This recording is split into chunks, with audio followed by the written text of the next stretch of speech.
Dear friends, स्वागत है आप सभी लोगों का मेरे चैनल इजी क्वालिटी लर्निंग में।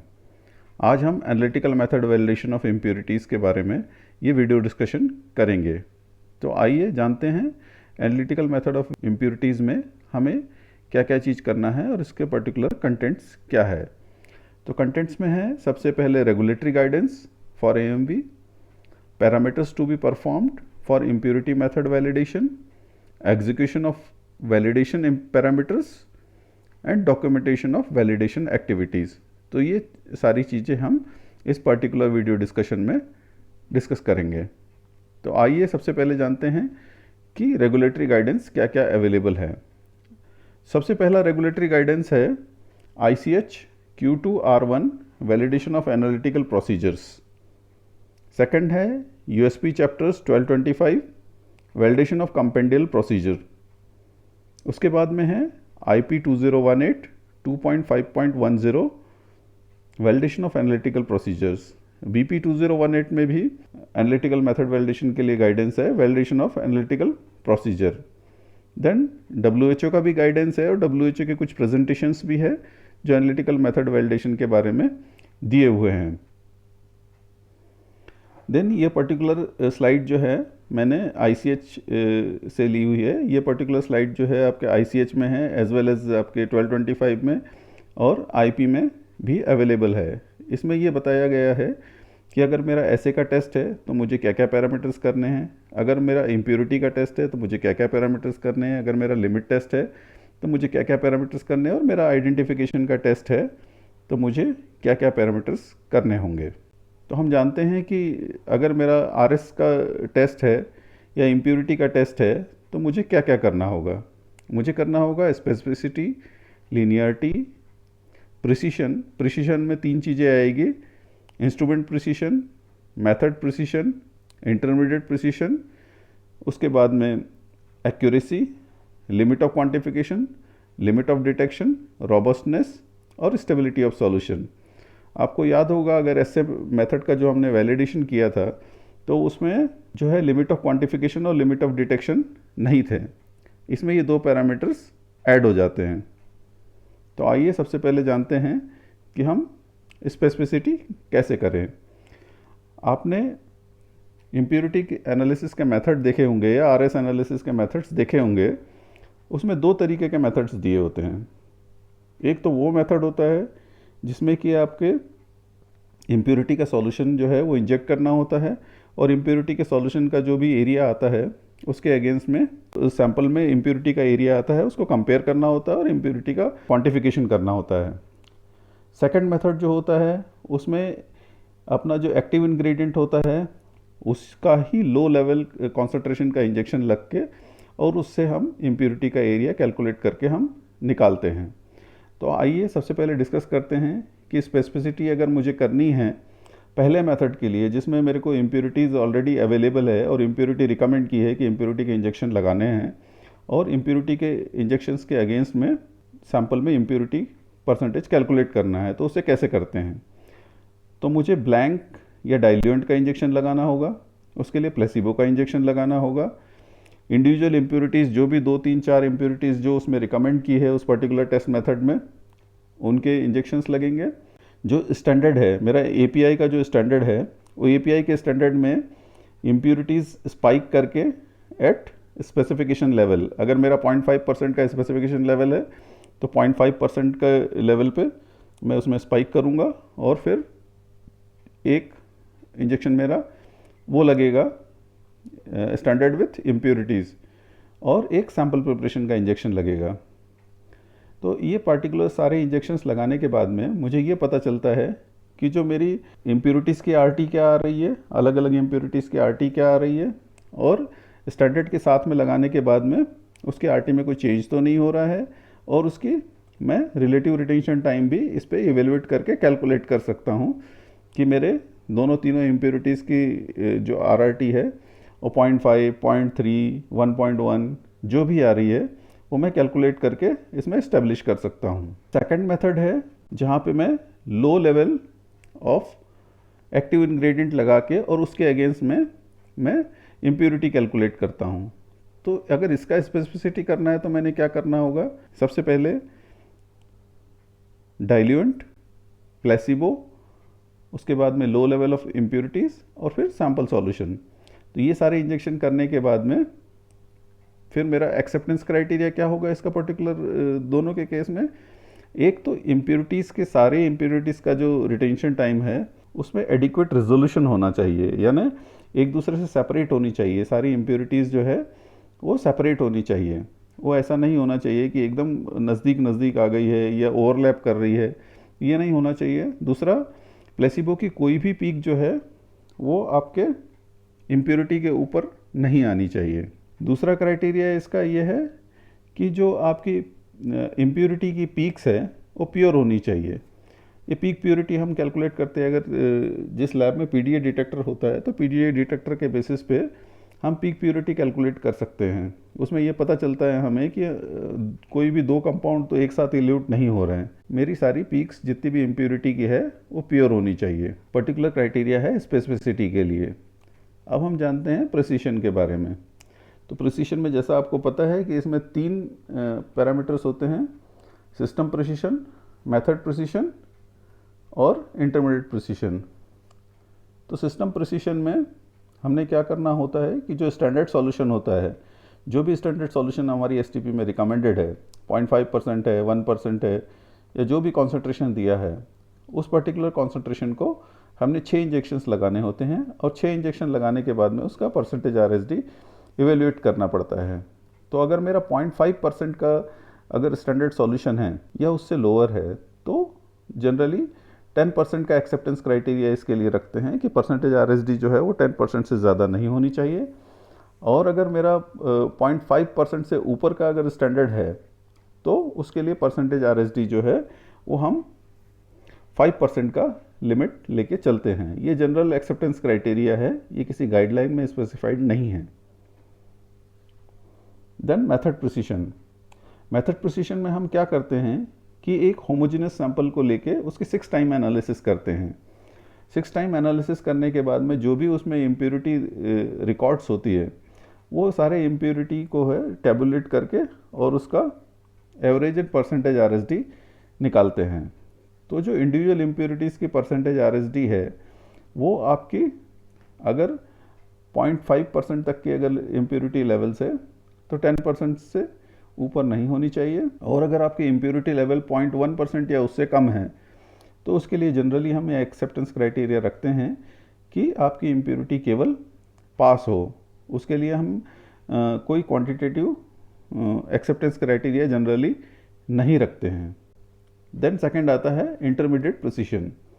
इंटरमीडिएट प्रिसीशन में हम क्या करते हैं, जो सैंपल हम लोगों ने मेथड प्रिसीशन में एनालिसिस किया है उसी सैंपल को हम इंटरमीडिएट प्रिसीशन में भी एनालिसिस करते हैं, लेकिन इंटरमीडिएट प्रिसीशन में ये एनालिसिस जो है वो सेकंड एनालिस्ट करेगा, डिफरेंट डे में करेगा, प्रेफरेबली डिफरेंट एचपीएलसी सिस्टम पे करेगा। तो ये 6 एनालिसिस होने के बाद में डिफरेंट एनालिस्ट द्वारा फिर हम इसके रिजल्ट्स का, जैसा कि हमने मेथड प्रिसीशन में किया था, इसके परसेंटेज इम्प्योरिटीज़ का हम परसेंटेज आरएसडी निकालते हैं, और ये परसेंटेज आरएसडी जो है इंडिविजुअली 10% से ज़्यादा नहीं होना चाहिए। और जब हम मेथड प्रिसीशन और इंटरमीडिएट प्रिसीशन के 12 रिजल्ट्स जो है उसका परसेंटेज आरएसडी निकालते हैं तो वो भी आपका 10% से ज़्यादा नहीं होना चाहिए। तो ये हो गया आपका इंटरमीडिएट प्रिसीशन के बारे में। नेक्स्ट है LOQ एंड LOD। LOQ है आपका लिमिट ऑफ क्वांटिफिकेशन और LOD है लिमिट ऑफ डिटेक्शन। तो लिमिट ऑफ क्वांटिफिकेशन क्या है, जिस कॉन्सेंट्रेशन में किसी भी सैंपल को एक्यूरेटली और प्रिसाइसली जो है वो एनालाइज कर सकता हूँ और उसको क्वांटिफाई कर सकता हूँ, तो वो आपका लिमिट ऑफ क्वांटिफिकेशन होता है। और लिमिट ऑफ डिटेक्शन क्या होता है, लिमिट ऑफ डिटेक्शन मेरा वो कॉन्सेंट्रेशन होता है जिसमें मैं पीक एरिया डिटेक्ट तो कर सकता हूँ, मेरा डिटेक्शन हमें जितनी भी बार मैं एनालिसिस करूँगा उतनी बार डिटेक्शन होगा, लेकिन उसको मैं क्वांटिफाई नहीं कर सकता हूँ एक्यूरेटली और प्रिसाइजली, तो वो मेरा लिमिट ऑफ डिटेक्शन होगा। देन नेक्स्ट बात करते हैं LOQ डिटर्मिनेशन की। तो LOQ डिटर्मिनेशन के लिए 2 तरीके हैं। पहला तरीका ये है कि मैं सिग्नल टू नॉइस रेशियो के बेसिस पे इसको डिटेक्ट कर सकता हूँ। अगर मेरा सिग्नल टू नॉइस रेशियो जो है वो 10:1 या इससे ज़्यादा है तो वो पर्टिकुलर कॉन्सेंट्रेशन जो है मेरा LOQ कॉन्सेंट्रेशन हो सकता है। इसका सेकंड मेथड क्या होता है? सेकंड मेथड ये होता है कि जिसमें LOQ डिटर्मिनेशन के लिए 10 into standard deviation divided by slope. तो ये 10 होता है आपका इंटू स्टैंडर्ड डेविएशन, जो मैं आगे इसको बताऊंगा कि इसमें जो लीनियरिटी कर्व लगती है उसमें उसका स्टैंडर्ड डेविएशन और divided by slope of that particular linearity curve. तो इस पर्टिकुलर इक्वेशन से भी हम LOQ का कॉन्सेंट्रेशन निकाल सकते हैं। अब आइए समझते हैं कि हम LOQ एग्जैक्टली निकालते कैसे हैं। तो अब आप एक एग्जांपल ले लीजिए जिसमें रेफरेंस कॉन्सेंट्रेशन इम्प्योरिटी का जो दिया हुआ है वो 10 ppm का दिया हुआ है। तो देन हमें क्या करना होगा इस पर्टिकुलर का LOQ निकालने के लिए? तो आइए देखते हैं। तो मेरे को इसमें 10 ppm का कॉन्सेंट्रेशन दिया है, तो मैं 10 ppm, 5 ppm, 2.5 ppm, 1.25 ppm, 0.625 ppm, 0.31 और 0.15 ppm जो सॉल्यूशन कॉन्सेंट्रेशंस है ये बना के मैं HPLC में इंजेक्ट करूंगा। HPLC में इंजेक्ट करने के बाद में इसका कॉन्सेंट्रेशन, इस पर्टिकुलर कॉन्सेंट्रेशंस पे एरिया रिकॉर्ड कर लूँगा और इस पर ग्राफ प्लॉट करूँगा। ग्राफ प्लॉट करने के बाद में रेसिडुअल स्टैंडर्ड डेविएशन कैलकुलेट करना है और स्लोप कैलकुलेट करना है। स्लोप और रेसिडुअल स्टैंडर्ड कैलकुलेट करने के बाद में जो हम लोगों ने पिछले स्लाइड पे जो इक्वेशंस देखे थे उसके हिसाब से हम LOQ और LOD डिटर्मिनेशन कर सकते हैं। तो for LOD concentration at which the signal to noise ratio is 3 or 2:1 और second based on the calculation 3.3 into deviation divided by slope. तो पहले हमने LOQ का डिटर्मिनेशन समझ लिया कि अगर LOQ का डिटर्मिनेशन मुझे करना है तो उसके दो तरीके हैं। पहला तरीका ये है कि जिस कॉन्सेंट्रेशन पे जो मैंने इतने सारे कॉन्सेंट्रेशंस लगाए, तो जिस कॉन्सेंट्रेशन मेरे को सिग्नल टू नॉइस रेशियो 10 से ऊपर मिलता है वो मेरा LOQ कॉन्सेंट्रेशन है। जिस कॉन्सेंट्रेशन पे सिग्नल टू नॉइस रेशियो जो है वो 2:1 से ऊपर मिलता है वो मेरा LOD कॉन्सेंट्रेशन है। और दूसरा तरीका ये है कि उसमें इक्वेशन दिया हुआ 10 into standard deviation divided by slope, इसमें जो भी वैल्यू कैलकुलेट होके आएगी वो मेरे LOQ की वैल्यू होगी और 3.3 into standard deviation divided by slope, इस पर्टिकुलर इक्वेशन से जो मेरी वैल्यू कैलकुलेट होके आएगी वो आपकी लिमिट ऑफ डिटेक्शन होगी। नाउ नेक्स्ट है precision at LOQ and LOD concentration. एक बार जब हम लोग LOQ और LOD कंसंट्रेशन इस्टेब्लिश कर लेते हैं तो हमने ये देखना होता है फिर कि LOQ पे मेरा रिजल्ट्स प्रिसाइज है कि नहीं। उसको प्रूव करने के लिए हम LOQ कॉन्सेंट्रेशन जो है, जैसे मेरा अगर 5 ppm का कॉन्सेंट्रेशन आया या 3 ppm का कॉन्सेंट्रेशन, जो भी ppm का कॉन्सेंट्रेशन मेरे को LOQ मिलता है, तो उस पर्टिकुलर कॉन्सेंट्रेशन को जो है मैं सॉल्यूशन बना लेता हूँ और सॉल्यूशन बनाने के बाद में HPLC सिस्टम पे मेरे को उसको 6 टाइम पे इंजेक्ट करना है। 6 टाइम पे इंजेक्ट करने के बाद में उसका मैं RSD कैलकुलेट करता हूँ और उसकी परसेंटेज RSD जो है वो 10% से ज़्यादा नहीं होनी चाहिए। इसी तरह से LOD पे प्रिसिशन डिटरमाइन करने के लिए मैं LOD कॉन्सेंट्रेशन का सॉल्यूशन बना लेता हूँ और सॉल्यूशन बनाने के बाद में उसको मैं इंजेक्ट करता हूँ HPLC सिस्टम पे। इसमें पर्टिकुलर एरिया जो रिकॉर्ड हो रहे हैं उसकी परसेंटेज RSD जो है वो आपकी 33% से ऊपर नहीं होनी चाहिए। तो ये दोनों LOD और LOQ के डिटर्मिनेशन के लिए, प्रिसिशन को इवेल्युएट करने के लिए ये दोनों क्राइटेरिया दिए हुए हैं। नाउ नेक्स्ट हम बात करते हैं लीनियरिटी की। अब लीनियरिटी में हम क्या करते हैं? लीनियरिटी में हम ये चीज़ स्टडी करते हैं कि जो भी मेरे कॉन्सेंट्रेशंस हैं, जैसे मेरा 0.5% या 0.7% या 1% का जो भी लिमिट दिया हुआ है, जैसे अगर 1% की लिमिट दी हुई है तो 1% की लिमिट में 0.5%, 0.7%, 0.8%, 1%, 1.2, 1.5 ये सारे कॉन्सेंट्रेशन जो है उसका सिग्नल जो है वो आपके कॉन्सेंट्रेशन के डायरेक्टली प्रोपोर्शनल है कि नहीं है। जैसे जैसे कॉन्सेंट्रेशन बढ़ रहा है उसी तरह से आपका एरिया भी बढ़ रहा है कि नहीं, इस चीज़ को हम इसमें स्टडी करते हैं। तो लेट अस सपोज मेरा इसमें 0.5% और 2% का अगर इंडिविजुअल इम्प्योरिटी और टोटल इम्प्योरिटी का लेवल दिया हुआ है तो मुझे उसमें जो लीनियरिटी करनी होगी वो कहाँ से लेके कहाँ तक करनी होगी। तो लीनियरिटी के लिए जो रेंज रिकमेंडेड होती है वो लिमिट ऑफ क्वांटिफिकेशन से लेके या रिपोर्टिंग लेवल से लेके और 150% तक के भी हम कर सकते हैं। जो गाइडलाइंस में रिकमेंडेड है वो 120% तक के हैं।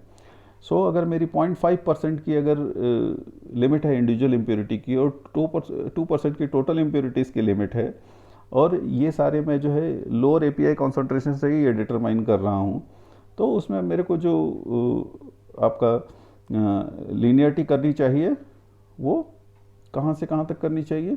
0.1% जो कि मेरा रिपोर्टिंग लेवल हो गया, 0.5% जो मेरा इंडिविजुअल इम्प्योरिटीज़ के लिए 100% लेवल हो गया, देन 1%, 1.5%, 2% और 2.5%। तो ये कॉन्सेंट्रेशंस मैं लूँगा कि 2%, 2.5% इसके लिए लिया है मैंने क्योंकि 2% मेरी टोटल इम्प्योरिटीज़ की लिमिट है और टोटल इम्प्योरिटीज़ की लिमिट जो है मैं लोअर लेवल ऑफ एपीआई से कैलकुलेट कर रहा हूँ। अगर यही जो है मेरे को नॉन इम्प्योरिटीज़ में कैलकुलेट करना होता और केवल इंडिविजुअल इम्प्योरिटी कैलकुलेट करनी होती तो फिर मैं 0.5% का जो है वो रिपोर्टिंग लेवल से लेके और 120%, 0.6% तक के फिर मैं इसके कॉन्सेंट्रेशंस लेता। लेकिन क्योंकि इसमें मैं एपीआई से कैलकुलेशन कर रहा हूँ individual impurity as well as total impurities, तो इसके लिए मैं इसमें जो कॉन्सेंट्रेशंस ले रहा हूँ वो 2.5% या 3% तक के ले सकता हूँ। अगर आप लिमिट अगर वाइड करके लेते हैं तो उसमें कोई दिक्कत नहीं है, क्योंकि अगर लोअर लिमिट्स लेंगे जो आपके एक्सेप्टेंस क्राइटेरिया के बाहर हो तो उसको जस्टिफाई करने में मुश्किल होती है फिर। और ये सारे कॉन्सेंट्रेशंस जो है ये हमने एचपीएलसी में इंजेक्ट करने होते हैं और इसका एरिया रिकॉर्ड करना होता है। मिनिमम हमने 5 कॉन्सेंट्रेशंस लीनियरिटी के लिए कंसीडर करने ही चाहिए। और इसका एक्सेप्टेंस क्राइटेरिया क्या होता है, जब हम ग्राफ प्लॉट कर लेते हैं तो ग्राफ का जो कोरिलेशन कोफिशिएंट होता है वो आपका 0.99 से कम नहीं होना चाहिए। ये इसका कोरिलेशन कोफिशिएंट का एक्सेप्टेंस क्राइटेरिया है। और दूसरा एक्सेप्टेंस क्राइटेरिया है कि मिनिमम इसके 5 कॉन्सेंट्रेशन हमने इंजेक्ट करने होते हैं लीनियरिटी स्टडी करने के लिए। देन नेक्स्ट है एक्यूरेसी। एक्यूरेसी में हम क्या करते हैं, एक्यूरेसी में हम जो प्लेसिबो मैट्रिक्स है उसमें हम नॉन कॉन्सेंट्रेशन ऑफ एपीआई या आपका इम्प्योरिटी स्पाइक करते हैं और उसमें स्पाइक करने के बाद में हम इवेल्युएट करते हैं कि जितनी इम्प्योरिटी मैंने स्पाइक की है उतनी रिकवर हो रही है या नहीं हो रही है। तो हम इसको एग्जीक्यूट कैसे करते हैं, आइए वो हम समझते हैं कि एग्जीक्यूट कैसे करते हैं। लेट अस सपोज कि मेरा जो इम्प्योरिटी कॉन्सेंट्रेशन है वो है लिमिट ए की इम्प्योरिटी है 0.5%, लिमिट बी की इम्प्योरिटी है 1%। तो अगर मेरे को इसकी एक्यूरेसी अगर डिटरमाइन करनी है तो कैसे करूँगा। तो लिमिट ए में मुझे क्या करना होगा, 0.1% का स्पाइक करना पड़ेगा जो कि आपका रिपोर्टिंग लेवल है, या एलओक्यू लेवल अगर आपने डिटरमाइन किया है तो एलओक्यू लेवल का स्पाइक करना होगा। फिर उसमें 0.25 जो कि 50% लेवल ऑफ लिमिट हो जाएगा, 0.5% जो कि 100% लिमिट होगा और 0.75% जो 150% ऑफ लिमिट होगा। तो ये हो गया आपके इम्प्योरिटी ए के लिए। देन इम्प्योरिटी बी के लिए हम क्या करेंगे, 0.1% जो रिपोर्टिंग लेवल है या आपका एलओक्यू लेवल हो सकता है। दूसरा 0.5% जो 50% ऑफ द लिमिट है, क्योंकि इसमें हमारी लिमिट 1% की है तो 1% का 50% जो है वो 0.5% होगा। देन 1% 100% कॉन्सेंट्रेशन होगी और 1.5% जो है वो 150% ऑफ लिमिट होगा। तो ये कॉन्सेंट्रेशन हमने प्लेसिबो में स्पाइक करनी पड़ेगी और स्पाइक करने के बाद में फिर मुझे ये रिकवर करना होगा। तो इसके लिए मैं क्या कर सकता हूँ, इसके लिए मुझे स्टॉक सॉल्यूशन बनाने पड़ेंगे, stock A and stock B. Stock A impurity A का मैंने बनाया 10 mg लेके 20 ml किया तो मेरा स्टॉक सॉल्यूशन हो गया 0.5 mg पर ml का। दूसरा स्टॉक सॉल्यूशन मैंने बनाया बी 10 mg लेके 10 ml किया तो इसका स्टॉक कॉन्सेंट्रेशन हो गया 1 mg पर ml। देन ये है डाइल्यूशन टेबल। तो इसमें इम्प्योरिटी स्टॉक ए मेरे को कितना लूँगा मैं, 0.1% के लिए 0.2 ml stock A, 0.1 ml stock B और इसको 100 ml करूँगा। जो वॉल्यूम मेकअप करना है 100 mg एपीआई इसमें आएगा 100 mg के इक्विवेलेंट और 100 ml आपका वॉल्यूम मेक करेंगे। तो इसमें रिपोर्टिंग लेवल मेरा ये बन गया 0.1% का। देन इसमें 0.5 ml में अगर इम्प्योरिटी स्पाइक करूँगा, इम्प्योरिटी ए, और 1 ml impurity stock solution B spike करूँगा, 100 mg API के इक्विवेलेंट सैंपल लूँगा या प्लेसिबो लूँगा और इसमें 100 ml करूँगा तो ये 50% हो जाएगा। इसी तरह से जब मैं 0.5% इम्प्योरिटी ए के लिए और 1% इम्प्योरिटी बी के लिए बनाऊँगा तो 1 ml stock solution A, 2 ml stock solution B, 100 mg API का वेट और 100 ml मेकअप करूँगा, देन ये 100% लिमिट पे बनेगा। और 150% के लिए जो मुझे करना पड़ेगा, इसमें 0.75 जो है वो इम्प्योरिटी ए, 1.5% जो है इम्प्योरिटी बी, जिसमें स्टॉक सॉल्यूशन 1.5 ml लेना पड़ेगा, 3 ml स्टॉक सॉल्यूशन बी लेना होगा, 100 mg के इक्विवेलेंट जो है वो आपका API लेना होगा और 100 ml मेकअप करना पड़ेगा, तो वो ये 150% हो जाएगा। तो इस तरह से हमने ये सॉल्यूशन, ये सारे सॉल्यूशंस जो है हमने ट्रिप्लिकेट में बनाने होते हैं और ट्रिप्लिकेट में बना के हम इसकी एनालिसिस करते हैं।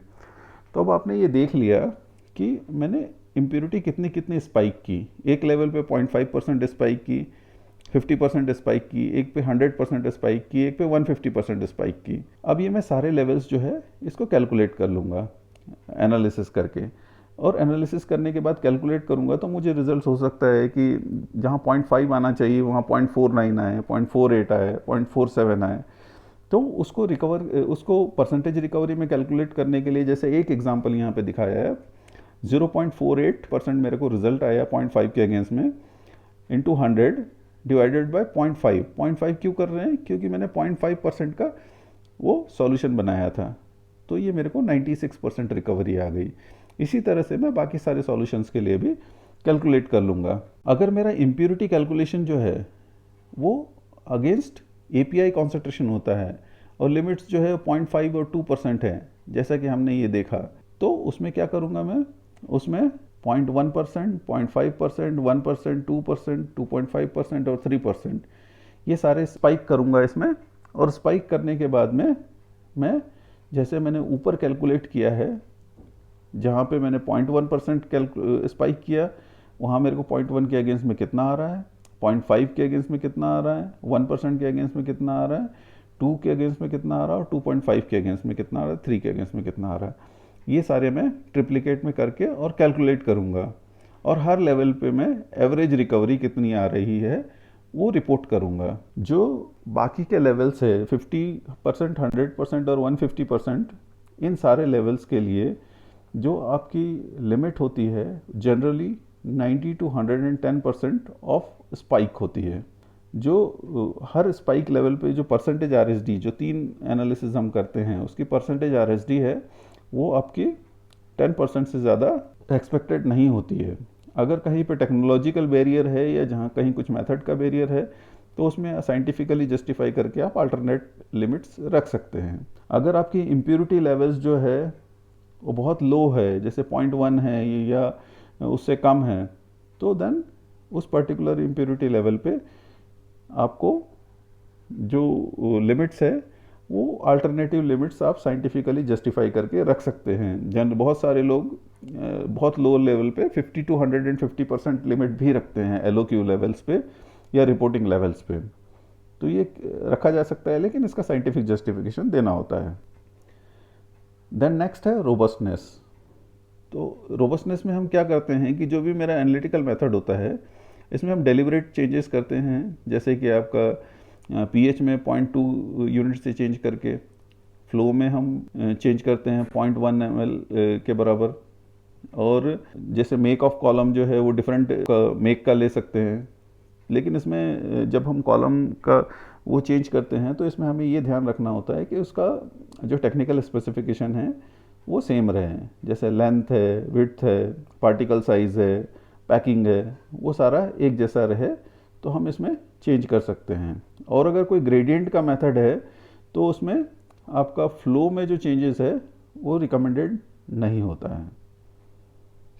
हम चेंज कंडीशन के साथ में ट्रिप्लिकेट में एनालिसिस करते हैं, एक ही सैंपल की ट्रिप्लिकेट में एनालिसिस करते हैं, और जो हम लोगों ने ऑलरेडी एनालिसिस कर रखी है मेथड प्रिसीशन में उसको एज ए स्टैंडर्ड कंडीशन की एनालिसिस मान के और उसके अगेंस्ट में हमें जो परसेंटेज RSD है वो 10% से ज़्यादा नहीं होनी चाहिए। तो ये हम रोबस्टनेस में कंपेयर करते हैं। देन नेक्स्ट है स्टेबिलिटी ऑफ सॉल्यूशन। ये बहुत इंपॉर्टेंट पार्ट है कि यानी देखा गया है कि बहुत सारी इम्प्योरिटीज़ जो है वो स्टेबल नहीं रहती है, तो हमें स्टेबिलिटी ऑफ सॉल्यूशन उसकी स्टडी करनी होती है। तो हम जो सॉल्यूशन है वो बनाने के बाद में उसको पीरियोडिक इंटरवल्स के बाद में हम इंजेक्ट करते हैं, और इंजेक्ट करने के बाद में और इमीडिएट जो टाइम पॉइंट होता है उससे उसको कंपेयर करते हैं। तो जैसे जो मेरा इनिशियल पे अगर 100 का अगर एरिया आता है, तो नेक्स्ट टाइम पॉइंट यानी 8 आवर्स के बाद अगर मैं नेक्स्ट टाइम पॉइंट लेता हूँ और 8 आवर्स के बाद में मुझे 97 एरिया आता है, 16 आवर्स के बाद में भी 97 आता है, 24 आवर्स के बाद में भी 97 आता है, लेकिन 36 आवर्स के बाद में मुझे पता चलता है कि उसका 85 एरिया हो गया। तो मेरा जो सैंपल है वो 24 आवर्स तक के ही स्टेबल है। तो बेसिकली जो इनिशियल एरिया रिकॉर्ड होता है उससे नेक्स्ट टाइम पॉइंट पे या जिस टाइम पॉइंट तक के 5% से ज़्यादा रिडक्शन नहीं होता है एरिया में, तब तक के हम उस सॉल्यूशन को स्टेबल कंसीडर करते हैं। और ये जो इस्टेब्लिश्ड टाइम पॉइंट्स है जिसमें यानी हमारा सॉल्यूशन स्टेबल है, ये हमने अपने STP में मेंशन करना होता है। Then validation documentation. जब हम इतनी सारी एक्टिविटी करते हैं तो सबसे पहले जो हमें ये एक्टिविटी चालू करने से पहले इसका प्रोटोकॉल बनाना होता है। प्रोटोकॉल बनाने के बाद में उसकी ट्रेनिंग करनी होती है कि जो भी एनालिस्ट उसका इसमें इन्वॉल्व होगा उसको अच्छी तरह से ट्रेन करना होता है। हमने ये चेक करना होता है कि जितने भी COAs है, रेफरेंस स्टैंडर्ड के कैलिब्रेशन डिटेल्स है, वो सारी चीज़ें जो है हमने कंपाइल करनी होती है। और कंपाइल करने के बाद में जब हम इसकी रिपोर्टिंग करते हैं तो वैलिडेशन रिपोर्ट के साथ में ये सारी चीज़ें हम इसके साथ में अटैच करते हैं, और जितना भी रॉ डेटा इसमें जनरेट होता है वो रॉ डेटा भी इसके साथ में ही अटैच होता है।